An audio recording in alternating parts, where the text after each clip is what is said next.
Hello use, how are you? कैसे हैं आप लोग? And according to my promise that I made, now I have come today before you with exercise of verbs. So first of all, we will be taking spotting errors in verbs. तो शुरू करते हैं. Spotting error verbs में कैसे ढूंढते हैं, क्या idea है इसका, और आज हम इजी से मीडियम की तरफ चलेंगे. फिर अगले पार्ट में हम आपको हार्ड क्वेश्चंस बताएंगे. So let's start our work. Question number 1, spotting error of verb. पहला क्वेश्चन लेते हैं, क्या है? तो the first question is that I am taking. पहला क्वेश्चन जो मैं ले रहा हूं वो ये ले रहा हूं कि आवर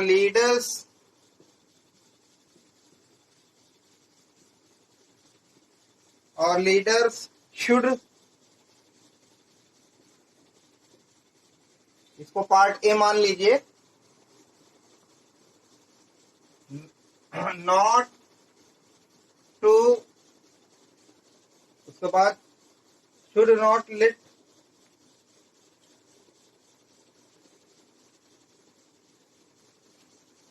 शुड नॉट, और नॉट के आगे late the criminal, should not let the criminal activities,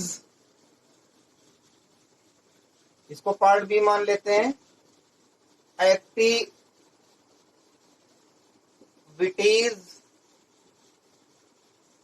और उसके बाद एक्टिविटीज के बाद टू ग्रो,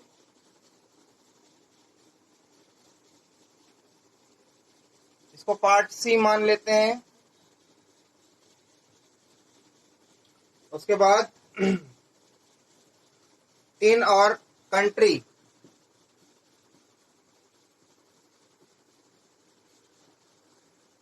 इसको हम पार्ट डी मान लेते हैं. और अगर कोई सेंटेंस में गलती नहीं है तो इसको हम नो एरर मान लेते हैं और इसको मान लेते हैं part E.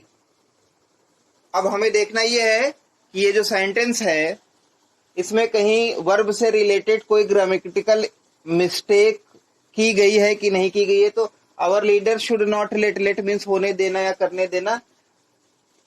Our leader should not let the criminal activities to grow in our country, यानी कि हमारे नेताओं को हमारे देश में आपराधिक गतिविधियों को बढ़ावा नहीं देना चाहिए या करने नहीं देना चाहिए. तो हम यहां से देखते हैं तो आवर लीडर शुड नॉट, ठीक है, लेट, लेट अब वर्ब आई है, मेन वर्ब लेट है, द क्रिमिनल एक्टिविटीज. और हमने आपको एक बात बताई थी कि जब हम कुछ ऐसी वर्ब हैं जिनके साथ जब वो मेन वर्ब के रूप में आते हैं, मेक है, हेल्प है, लेट है, बीड है, इस तरह की वर्ब जब आती हैं एक्टिव वॉइस में सब्जेक्ट के बाद फाइनाइट वर्ब के रूप में, तो उनके साथ हम बेयर इन्फिनेटिव का यूज करते हैं. इन्फिनेटिव यूज तो करते हैं लेकिन टू नहीं लिखा जाता, क्योंकि यहाँ पर लेट यूज हुआ है और यहाँ पे इन्होंने टू ग्रो कर दिया. और लेट के साथ हमेशा बेयर इन्फिनेटिव आता है, तो ये टू ग्रो सही नहीं है. इसका सही आंसर होगा कि our leaders should not let the criminal activities grow in our country. तो आपको टू हटाना पड़ेगा. तो किस पार्ट में गलती हुई? सी पार्ट में गलती हुई. आपका आंसर होगा सी. ध्यान से देखिए. अब क्वेश्चन नंबर 2 लेते हैं, यानी लेट के साथ एक्टिव वॉइस में टू का इस्तेमाल नहीं होता, bare infinitive, infinitive without to का इस्तेमाल होता है. चलिए आगे चलते हैं, क्वेश्चन नंबर 2 लेते हैं. ये भी वर्ब से रिलेटेड और इजी क्वेश्चन आज हमने उठाए हैं, तो ध्यान से देखेंगे आप लोग. और दूसरा क्वेश्चन हमने लिया है कि ही सीटेड,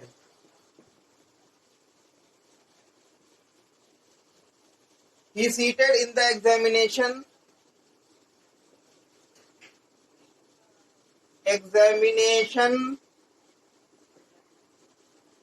और यहां तक he seated in the examination के बाद हम मान लेते हैं part A. He seated in the examination thrice, यानी 3 बार. Thrice he seated in the examination thrice, but he always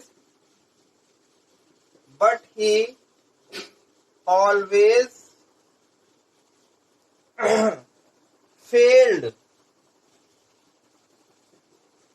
इसको हम पार्ट बी मान लेते हैं. और उसके बाद क्या है? फेल्ड के बाद बिकॉज ही नेवर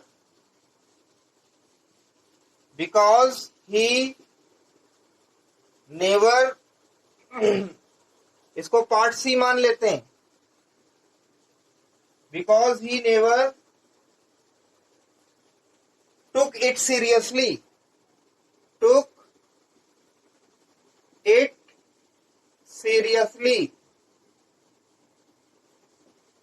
इसको हम पार्ट डी मान लेते हैं। और अगर कोई सेंटेंस में एरर नहीं है तो उसको कहा जाता है नो एरर, और उसको हम नो एरर वाले पार्ट को हम डी लिखते हैं।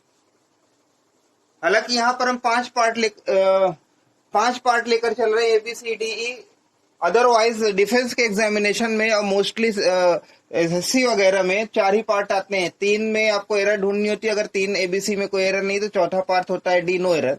लेकिन हम यहाँ नो एरर को ई में लेके चल रहे हैं, 5 पार्ट में लेके चल रहे हैं ताकि और छोटा हो जाए सेंटेंस आपकी समझ में आए। तो अब देखते हैं यहाँ पर क्या दिक्कत है। He seated in the examination part A thrice, 3 बार एग्जाम में बैठा, बट ही ऑलवेज फेल्ड, मगर हमेशा फेल हो गया। बिकॉज क्योंकि he never took it seriously, क्योंकि उसने एग्जाम को कभी गंभीरता से नहीं लिया। देखते हैं क्या गलती। तो पहली बात तो सीटेड नहीं होता, सीटेड नहीं होता है, सिट सैट सैट होता है। और एक्टिव वाइज है तो सैट ही आएगा। प्रेजेंट में हम सिट कर सकते तो सिट्स कर सकते थे सब्जेक्ट के अकॉर्डिंग। तो यहां पर वर्ब जो दी गई है सीटेड, सीटेड नहीं होगा, ये होगा सैट। तो पहले ही पार्ट में आपकी गलती, पार्ट ए आंसर होगा आपका पार्ट ए, जो कि वर्ब की गलती है, क्रिया की गलती है। चलिए क्वेश्चन नंबर 3 में देखते हैं क्या है। देखते रहिए इसी तरह।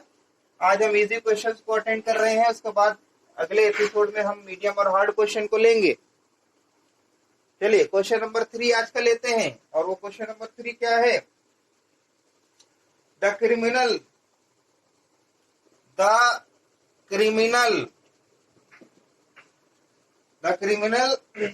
इसको पार्ट ए मान लेते हैं। द क्रिमिनल विल बी हंग, और अगला पार्ट है, इसको पार्ट बी मान लेते हैं। और उसके बाद का पार्ट क्या है देखते हैं। The criminal will be hung because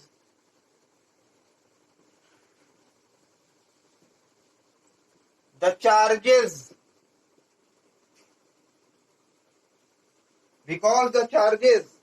brought upon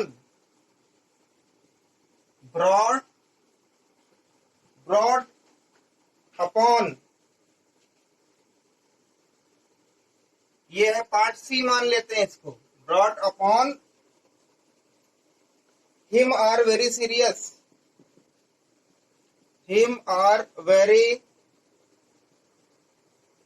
मतलब क्या हुआ। इसको पार्ट डी मान लेते हैं। और अगर कोई गलती नहीं है तो नो एरर का एक पार्ट होता है, उसको हम ले रहे हैं ई के रूप में। चलिए the criminal will be hung because the charges brought upon him are very serious का मतलब यह है कि जो अपराधी है वो निश्चित ही उसको फांसी दी जाएगी, हैंग किया जाएगा, क्योंकि जो उसके खिलाफ जो चार्ज हैं वो बहुत ही सीरियस और गंभीर हैं।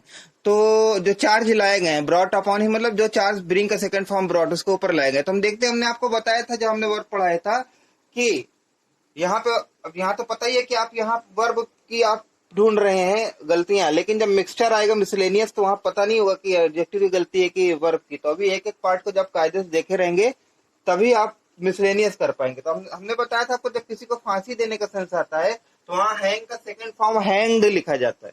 जब कुछ लटकाने की बात की जाती है, कोई नॉन लिविंग थिंग कोई चीज, तो उसके लिए हम हैंग हंग हंग लिखते हैं। तो यहाँ पे एक इंसान, एक लिविंग बीइंग की बात हो रही है, सजीव की, तो यहाँ पे पैसिव वॉइस है विल बी, तो थर्ड फॉर्म होगा हैंग्ड, फांसी देने के सेंस में जब उसका पास्ट फॉर्म या थर्ड फॉर्म जो होता है उसको हम हैंग्ड लिखते हैं। तो आंसर होगा the criminals will be hanged. इसका मतलब गलती आपकी कहाँ हुई, गलती आपकी हुई पार्ट बी में, और पार्ट बी आपका आंसर होगा अगर इस तरह का क्वेश्चन आता है तो। चलिए अगला क्वेश्चन लेते हैं, question number 4।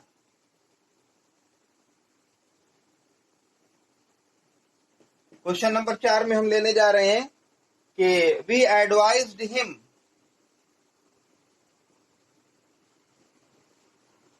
We advised him, हमने उसे सलाह दी, इसको पार्ट ए मान लेते हैं।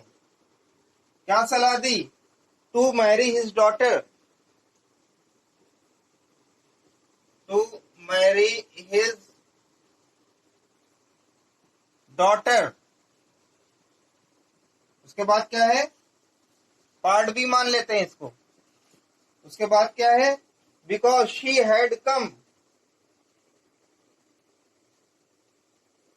Because she had,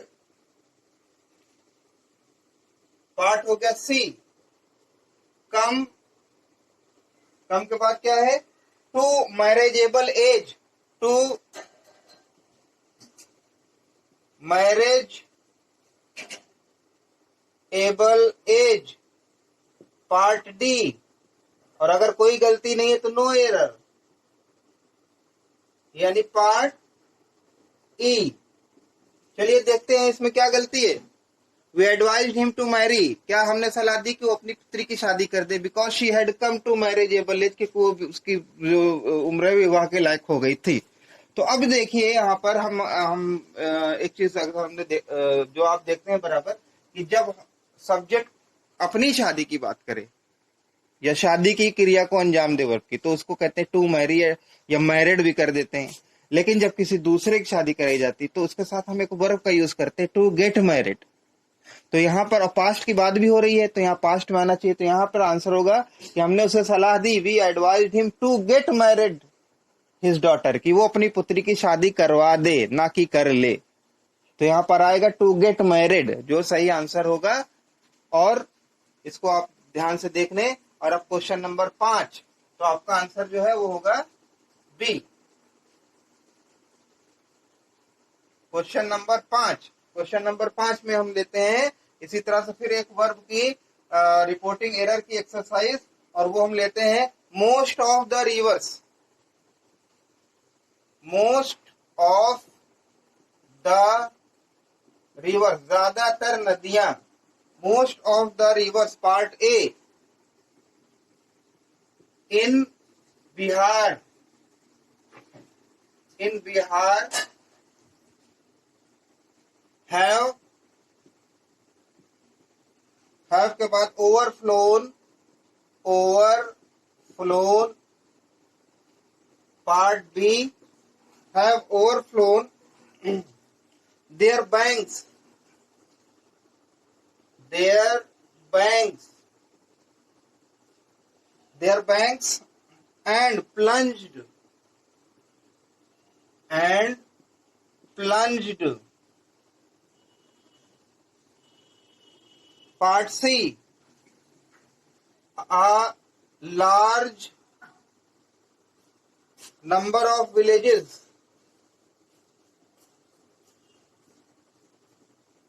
of villages, part D. और अगर कोई गलती नहीं तो नो एरर, पार्ट ई। चलिए देखते हैं इसमें क्या गलती है। मोस्ट ऑफ द रिवर्स, ज्यादातर नदियां, इन बिहार, बिहार में ज्यादातर नदियां है ओवरफ्लोन, यानी अपने खतरे के निशान से ऊपर बह गई, ओवरफ्लोन। देयर बैंक, बैंक मीन्स किनारा, नदी का किनारा, अपने किनारों से ऊपर बह गई हैं, बह चुकी हैं। एंड प्लंज्ड, और डुबा दिया है। क्या डुबा दिया? लार्ज नंबर ऑफ विलेजेस, बहुत ढेर सारे गांवों को डुबा दिया है। अब यहाँ ध्यान से देखें कि वर्ब में क्या गलती है, क्योंकि आपको पता ही कि आज हम सिर्फ वर्ब की स्पॉटिंग एरर कर रहे हैं। तो मोस्ट ऑफ द रिवर, ज्यादातर नदियां, इन बिहार, बिहार में है ओवरफ्लोन। गलती यहीं पर है क्योंकि फ्लोन, फ्लोन कहाँ हम यूज करते हैं? फ्लोन, फ्लाई मीन्स उड़ना, फ्लाई, फ्लू, फ्लोन, फ्लाई का थर्ड फॉर्म फ्लोन होता है। लेकिन जब हम प्रवाह की या बहाव की बात करते हैं तो हम उसको लिखते हैं फ्लो, फ्लोड, फ्लोड। तो यहाँ पर होना चाहिए था प्रवाह के अनुसार, कि नदियों की बात हो रही है तो होना चाहिए था कि मोस्ट ऑफ द रिवर्स इन बिहार है ओवरफ्लोड, ना कि ओवरफ्लोन। तो यहाँ पर फिर आपका गलती कहाँ पकड़ेगी? बी में, पार्ट बी आपका आंसर होगा। और यह सही वर्ब जो होगी थर्ड फॉर्म, वो होगी ओवरफ्लोड, OVERFLOWED, ओवरफ्लोड। चलिए अगला क्वेश्चन लेते हैं, क्वेश्चन नंबर 6।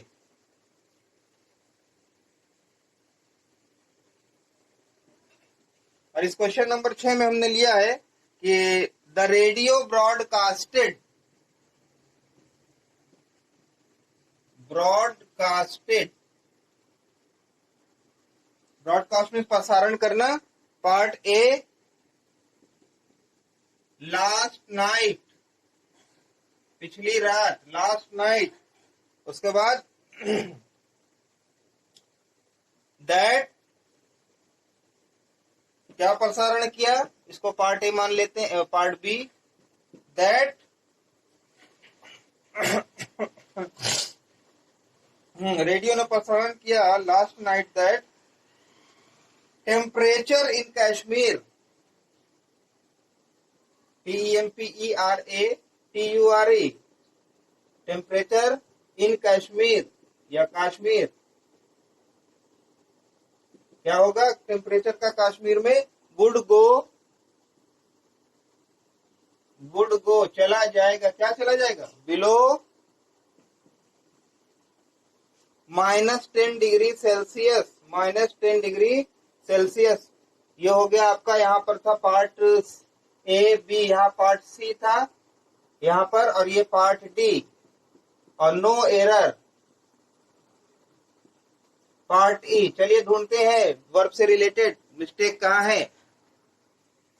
एक वर्ड छूट गया, उसको आप नोट कर लीजिए, the radio, the radio, radio की बात कर रहे हैं हम, तो the radio broadcasted last night, क्या प्रसारण किया कि कश्मीर में टेम्परेचर -10 डिग्री से नीचे चला जाएगा। लेकिन ये शुरू में ही गलती, देखिए द रेडियो के बाद ब्रॉडकास्टेड कोई वर्ड नहीं होता, ये एक का एक वर्ड है ब्रॉडकास्ट, जिसकी पास्ट फॉर्म और थर्ड फॉर्म यानी पास्ट पार्टिसिपल तीनों ब्रॉडकास्ट ही लिखी जाती है, चाहे प्रेजेंट में लिखी जाए पास्ट में। तो इसको होना चाहिए था द रेडियो ब्रॉडकास्ट, ब्रॉडकास्टेड कभी नहीं होता, टेलीकास्टेड कभी नहीं होता, टेलीकास्ट, ब्रॉडकास्ट, स्प्रेड, लिट, कुछ ऐसी वर्ब है जिनकी तीनों फॉर्म यानी फर्स्ट, सेकंड और थर्ड तीनों फॉर्म एक होती है, वहां कहीं कोई ईडी ईटी नहीं जोड़ा जाता। इसको एक लिस्ट है जो आपको जूनियर क्लासेस की बुक में मिल जाएंगी, वो आप उससे आप कुछ ऐसे है 8, 10, 12, 15 वर्ब जो आप तैयार कर ले, वरना ये हमेशा आपको परेशान करेंगी।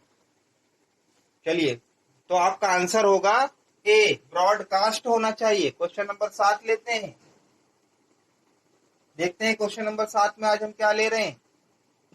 क्वेश्चन नंबर 7 में हम लेने जा रहे हैं बहुत छोटा सा क्वेश्चन, ही डज नथिंग,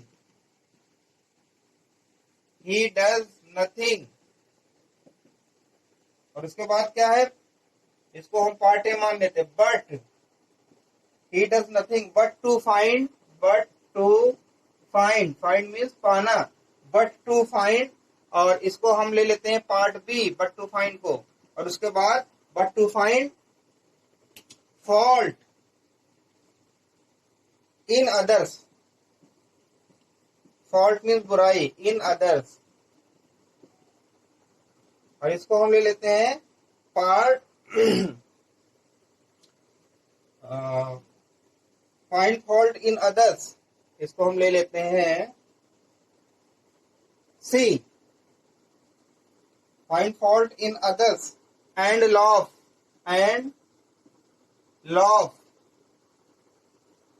इसको पार्ट डी मान लेते हैं, और अगर कोई गलती नहीं है तो नो एरर। तो देखते हैं गलती है कि नहीं है, अगर नहीं गलती है तो पार्ट ही हमारा आंसर होगा। ही डज नथिंग, वो कुछ नहीं करता, but to find fault in others, बल्कि दूसरों में वो बुराइयां तलाश करता है और हंसता है। हमने आपको एक बात बताया था कि ही डज नथिंग, इस तरह के सेंटेंस आते हैं जब ही डिड नथिंग जो बट आता है उसके बाद वो प्रीपोजिशन के रूप में होता है, और इसके बाद बेयर इन्फिनिटिव आता है, यानी इन्फिनिटिव टू फाइंड लिखा जाएगा लेकिन टू को मान लिया जाएगा लेकिन लिखा नहीं जाएगा। तो यहां पे होना चाहिए था but find fault in others. याद रखिएगा कि ही डज नथिंग के बाद जो बट आता है प्रीपोजिशन में होता है, ही does nothing, he did nothing, उसके बाद अगर आप वर्ब की फर्स्ट फॉर्म लाते हैं, इन्फिनिटिव लाते हैं, तो टू नहीं लिखा जाएगा। तो आंसर आपका हो जाएगा बी। चलिए क्वेश्चन नंबर 8 लेते हैं। क्या है क्वेश्चन नंबर 8? आज के सीरीज में 10 क्वेश्चन कराने हैं हमें सिर्फ। क्वेश्चन नंबर 8 में हमने लिया है, बहुत ही इजी क्वेश्चन है, और वो है the boy was trembling, the boy was trembling, trembling means कांपना, डर से या किसी चीज से। द बॉय वॉज ट्रेम्बलिंग, इसको part A, with anger, the boy was trembling with anger when she drowned में डुबा देना। Part B, drowned all his books,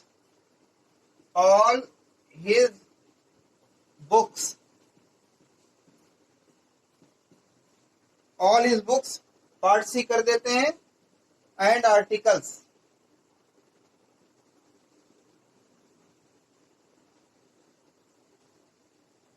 part D, no error. Part E, अब देखते हैं इसमें क्या गलती है। The boy was trembling with fear, ये एंगर, ठीक है, गुस्से से वो कांपने लगा बच्चा। व्हेन शी ड्राउन, जब किसी ने उसकी सारी किताबों को और आर्टिकल्स को डुबो दिया। She drown. तो देखिए, ड्राउन जो है वो वर्ब है जो जीवित वस्तुओं के लिए यूज किया जाता है, जीवित प्राणियों के लिए। Drown, he drowned in the river. लेकिन यहां पे आर्टिकल्स है, तो ड्राउन की जगह पर यहां पे सैंक होना चाहिए सेकेंड पार्ट में। तो आंसर आपका होगा बी। चलिए क्वेश्चन नंबर 9, जल्दी से बढ़ते हैं क्वेश्चन नंबर 9 की तरफ और देखते हैं क्या है। क्वेश्चन नंबर 9 में, shall you like, part A, to accompany us, accompany में साथ देना, अकम्पनी अस, इसको पार्ट बी मान लेते हैं। Accompany us in the